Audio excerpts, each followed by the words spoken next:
안녕하세요. 카리브TV 조디현 PD입니다. 얼마 전에 BMW X3 x드라이브 302를 타고 서울에서 강원도 양양으로 여행을 다녀왔는데요. 일상에서 벗어나 멀리 다녀왔던 여행에서도 이 차는 굉장히 매력적인 모습들을 많이 보여주었습니다. 그 이야기를 지금부터 들려드리겠습니다.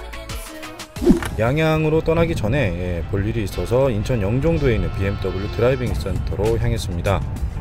지금 이건 BMW 내비게이션 목적지를 입력하는 중인데요. 이게 처음엔 굉장히 어렵습니다. 특히 한글과 영어, 숫자를 오가는 게 가장 까다로운데요. 익숙해지면 금방 글자를 찾을 수 있습니다. 이렇게 목적지를 선택하면 소요시간과 이동거리 그리고 유료 도로인 경우엔 통행료까지 친절하게 알려주는데요. 경로도 다양하게 제시해주고요. 용인에서 출발해서 영동고속도로를 달리고 있고요.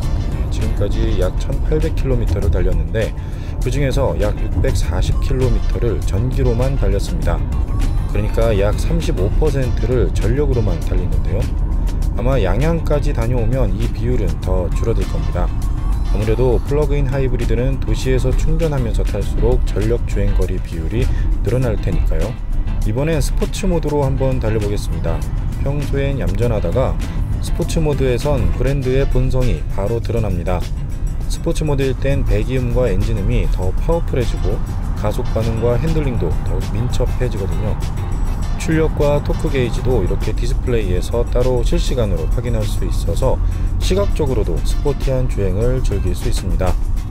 당연히 스포츠 모드에서는 완전 전기차 모드인 맥스 e드라이브 모드가 활성화되지 않습니다. 무조건 엔진이 돌아가야 되니까요. 이제 BMW 드라이빙 센터가 있는 영종도로 진입했습니다. 여기엔 워낙 쌩쌩 달리는 차들이 많아서 구간 단속 카메라도 있는데요. 계기판에 이렇게 단속 구간의 남은 거리와 평균 속도를 친절히 알려줍니다. BMW 내비게이션도 정말 많이 진화됐습니다. 이제 BMW 드라이빙 센터에 도착했고요. 얼마 전에 이곳에서 BMW 코리아가 새로운 5시리즈와 6시리즈를 세계 최초로 공개했었죠. 수입차 브랜드가 국내에서 월드 프리미어 행사를 한 건 역시 이번이 처음이었는데요. 그만큼 BMW가 5시리즈만큼은 국내 시장을 가장 중요하게 생각한다고 볼 수 있는 이벤트였습니다. BMW 드라이빙 센터 앞에도 이렇게 완속 충전기가 여러 대 설치되어 있어서 마음껏 충전할 수 있습니다. BMW 차가 아니어도 충전할 수 있고요. 충전비가 무료라서 좋네요. 자, 이제 퇴근을 하고 강원도 양양으로 가려고 합니다. 오늘이 금요일이고 지금이 오후 늦은 시간대라 분명히 많이 막힐 겁니다. 저처럼 항상 이렇게 촬영 장비를 가득 갖고 다니는 사람들은 이러한 SUV가 짐을 싣고 내리기에 정말 편합니다. 충전구 LED가 초록인 걸 보니 충전이 완료됐다는 표시입니다. 충전이 완료된 다음엔 항상 이렇게 충전구를 제자리에 꽂아둬야 하고요. 아무렇게 바닥에 두면 망가질 확률이 높습니다. 전력 주행거리가 38km 채워졌고요. 가다가 기름을 한번 넣어야겠습니다. 그럼 이제 양양으로 출발하겠습니다. 네, 금요일 퇴근 시간이라 역시 예상했던 대로 올림픽대로는 엄청나게 막힙니다. 오토 e드라이브 모드로 주행했는데도 전력 주행 가는 거리가 6km 밖에 남지 않았고요. 가다서다를 많이 해서 기름도 이만큼이나 썼습니다. 이렇게 기름을 낭비하지 않으려면 이러한 막히는 길은 맥스 e드라이브로만 달리는 게 낫습니다. 그래도 어댑티브 크루즈 컨트롤을 활성화해서 달리고 있어서 운전 피로는 덜합니다. 차가 알아서 앞차와의 거리와 차선을 지켜가며 안전하게 기어가고 있습니다. 가속 페달에서 발을 떼고 있어도 되고요. 만일의 상황을 대비해 운전대만 살짝 잡고 있으면 됩니다. 이 빨강 도로들이 모두 정체 구간입니다. 정말 대단하죠? 그리고 저 동그란 플러그 표시는 가까운 완속 충전소 표시인데요.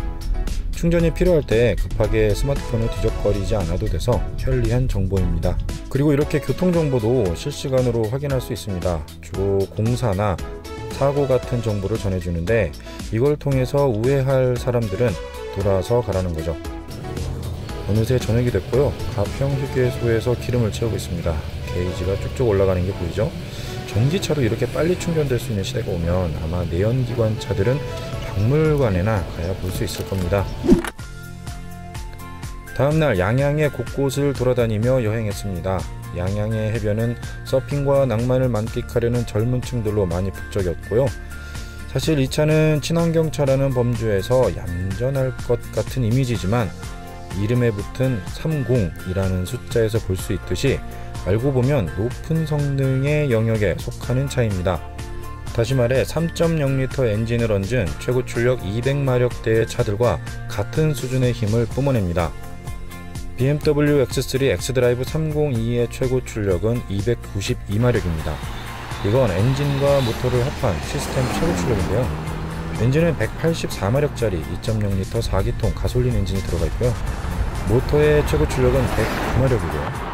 이 모터 하나만으로 최대 토크가 26.5kgm까지 바로 튀어나오니까 초반 가속력이 상당히 빠르다고 할 수 있습니다.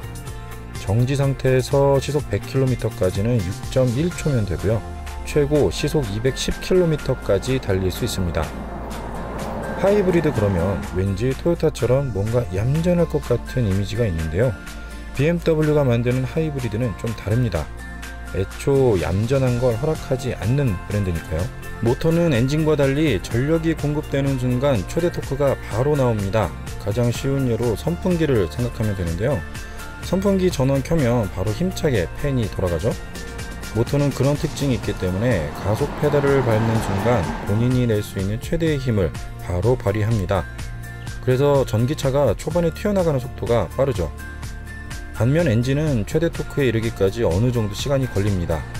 이러한 모터의 특징을 운전 재미에 활용할 수도 있습니다. 엔진이 최대의 힘을 발휘할 때까지 모터가 처음에 도와주는 거죠. 모터가 초반 가속력을 끌어올린 다음 엔진이 큰 힘을 낼 준비가 되면 바로 바통을 넘겨주는 겁니다. PHEV가 있기 전 BMW는 액티브 하이브리드라는 모델을 만들었습니다. 하이브리드 앞에 액티브가 붙죠. 이름만 봐도 어떤 차인지 충분히 가늠할 수 있는데요. 예를 들어 5시리즈를 기반으로 한 액티브 하이브리드 5는 국내 출시 당시 1억 원이 넘는 고가의 차였습니다. 3.0L 가솔린 엔진에 최고 출력 340마력을 발휘했죠. 모두가 모터의 힘으로 효율을 더할 때 BMW는 그걸로 달리는 데 보탰고 운전 재미를 추구했습니다. 모든 액티브 하이브리드가 다 그랬습니다. 초반 가속력이 월등히 뛰어난 하이브리드 고성능 라인업이었습니다. 그러다 시대가 바뀌었습니다. 환경을 생각하지 않을 수 없게 됐죠. 액티브 하이브리드 5는 당시 EU5 기준을 만족했고요. 이산화탄소 배출량은 타이어 규격에 따라서 149에서 163g/km였습니다. 정확한 비교는 어렵지만 약 6, 7년이 지난 지금 이 X3 302의 이산화탄소 배출량은 얼마일까요? EU6의 기준을 충족하면서 49에서 54g/km입니다. 실린더 2개를 떼고 모터와 배터리 용량을 늘렸습니다. 수시로 그리고 적극적으로 충전할 수 있도록 충전구를 만들었죠. 환경도 생각하면서 브랜드의 기본 가치인 운전의 즐거움을 포기하지 않도록 전략을 바꾼 겁니다. 이는 비단 BMW뿐만 아니라 전 세계적인 전동화의 움직임이기도 합니다. X3 302의 움직임은 어느 때나 여유롭고 풍족합니다.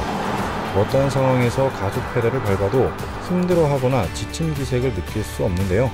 엔진 회전수 오르는 속도가 좀 더딜 때 가속 페달을 한 번 더 꾹 밟아주면 모터가 부스트 역할을 하면서 출력을 확 끌어올려줍니다. x드라이브의 토크 벡터링 4바퀴 굴림 시스템 덕에 어떠한 주행 상황에서도 안정적으로 움직이고요. 비포장 도로에서도 앞뒤 힘의 균형을 잘 분배하면서 스포티하게 달립니다. 8단 자동 변속기의 반응도 꽤 촘촘하고 즉각적이어서 힘의 전달이 꽤 물 흐르듯 자연스럽습니다. SUV지만 몸놀림이 꽤 경쾌하고 군더더기가 없습니다. X3는 BMW의 SUV에서 공간과 주행감에 있어서 가장 균형 잡힌 차라고 생각합니다. 모자라거나 과한 것 없이 여러 면에서 딱 적당한 차입니다. 집으로 돌아가는 길입니다. 머물렀던 곳이 시골이라 충전을 하지 못했고요. 그래서 계속 엔진을 돌리고 있습니다. 어댑티브 크루즈 컨트롤을 사용해서 편히 가고 있고요. 고속도로가 워낙 구불거려서 스티어링이 힘들었는지 휴식을 권하네요. 그런데 단순히 휴식 알람을 주는 게 아니라 이렇게 쉴 수 있는 주변 정보까지 디테일하게 제공합니다. BMW 내비게이션 정말 친절하고 배려심 충만해졌습니다. 갑자기 폭우가 내리기 시작했습니다. 여전히 어댑티브 크루즈 컨트롤로 가고 있는데요. 비가 이렇게 와도 제어에는 문제가 없습니다. 여전히 앞차와의 거리와 차선을 잘 유지하며 안정적으로 가고 있고요. 오히려 미끄러운 노면을 상황에 맞게 엑스드라이브가 알아서 제어하면서 가는 느낌까지 들어서 안정성에 있어서 상당히 감탄했습니다. 이제 집까지 얼마 안 남았는데요. 기름이 바닥입니다. 휴게소에 가서 기름을 넣어야겠습니다. 여기에서 또 내비게이션의 디테일이 돋보이는데요. 휴게소에서 제공하는 서비스를 정말로 깨알같이 알려줍니다. 제가 이 휴게소를 정말 자주 이용하는데 제가 몰랐던 서비스들도 이 내비게이션을 통해서 알았습니다. PHEV는 확실히 우리의 이동에 그동안 없었던 가치를 줄 겁니다. 출퇴근이나 쇼핑 같은 일상의 짧은 이동에서는 엔진을 최대한 쉬게 하고 이렇게 마음껏 달리고 싶거나 장거리 여행을 갈 땐 엔진을 깨웁니다. 전기차의 주행거리 불안감과 불편 없이 이산화탄소 배출량과 연료 비용을 최소로 줄이면서 원할 때 언제든지 신나게 박력 있게 운전도 할 수 있다는 점이 PHEV의 가장 큰 장점이라고 생각합니다. 우리의 자동차 패러다임은 이미 이렇게 바뀌고 있고 앞으로 나아가야 할 방향인 것 같습니다. 다음 편에선 이 X3 302와 함께한 차박 캠핑 여행지를 들려드리겠습니다. 감사합니다.